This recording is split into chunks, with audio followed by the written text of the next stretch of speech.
खाटू श्याम जी की एक ऐसी कहानी जो बहुत कम लोग जानते हैं। क्या आपने कभी सोचा है कि खाटू श्याम जी को हारे का सहारा क्यों कहा जाता है? ये सिर्फ एक नाम नहीं है, ये एक महान बलिदान की कहानी है। एक ऐसी कहानी जहां भगवान को भी अपने सबसे बड़े भक्त से डर लगने लगा था। महाभारत का युद्ध शुरू होने वाला था। चारों ओर शंख बज रहे थे। महान योद्धा अपनी अपनी सेना के साथ तैयार खड़े थे। लेकिन उन सब के बीच एक ऐसा वीर भी था जिसके पास थी 3 अचूक बाणों की शक्ति। उसका नाम था बर्बरिक। बर्बरिक भीम का पोता था और बचपन से ही उसने एक वचन लिया था, मैं हमेशा हारे हुए का साथ दूंगा। उसका मानना था कि सच्चा योद्धा वही होता है जो कमज़ोर का सहारा बने। जब श्री कृष्ण को यह बात पता चली तो वे चिंतित हो गए।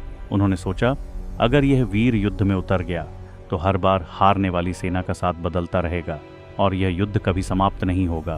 तब श्री कृष्ण ने एक ब्राह्मण का रूप धारण किया और बर्बरिक के पास पहुंचे।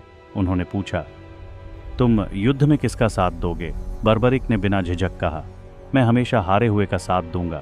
यह सुनकर श्री कृष्ण ने उसकी शक्ति की परीक्षा लेने का निश्चय किया। उन्होंने कहा, इस पेड़ के सभी पत्तों को एक ही बाण से भेद कर दिखाओ। बर्बरिक ने अपनी आंखें बंद की और एक बाण छोड़ दिया। वह बाण हवा में घूमता हुआ हर एक पत्ते को भेदता चला गया। लेकिन श्री कृष्ण ने एक पत्ता अपने पैर के नीचे छिपा लिया था। कुछ ही क्षणों में वह बाण वापस आया और श्री कृष्ण के पैर के पास रुक गया, जैसे वह संकेत दे रहा हो कि पत्ता अभी भी छिपा हुआ है। यह देखकर श्री कृष्ण समझ गए कि यह शक्ति साधारण नहीं है। अगर यह युद्ध में उतरी तो धर्म और अधर्म का संतुलन बिगड़ जाएगा। तब श्री कृष्ण ने कहा, मुझे तुमसे एक दान चाहिए। बर्बरिक ने सिर झुकाकर कहा, आप जो चाहें मैं देने के लिए तैयार हूं। तब श्री कृष्ण ने कहा, मुझे तुम्हारा शीश चाहिए। बर्बरिक ने एक पल के लिए भी नहीं सोचा। वह मुस्कुराया और बिना किसी संकोच के अपना सिर दान कर दिया। यह देखकर श्री कृष्ण भी भावुक हो गए। उन्होंने बर्बरिक को वरदान दिया कि कलयुग में तुम श्याम नाम से जाने जाओगे और जो भी हारा हुआ होगा तुम उसका सहारा बनोगे।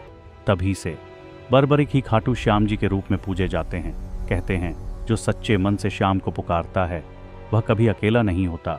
और शायद इसीलिए आज भी लोग कहते हैं, हारे का सहारा खाटू श्याम हमारा। ओम जय श्री श्याम, जय श्री खाटू श्याम।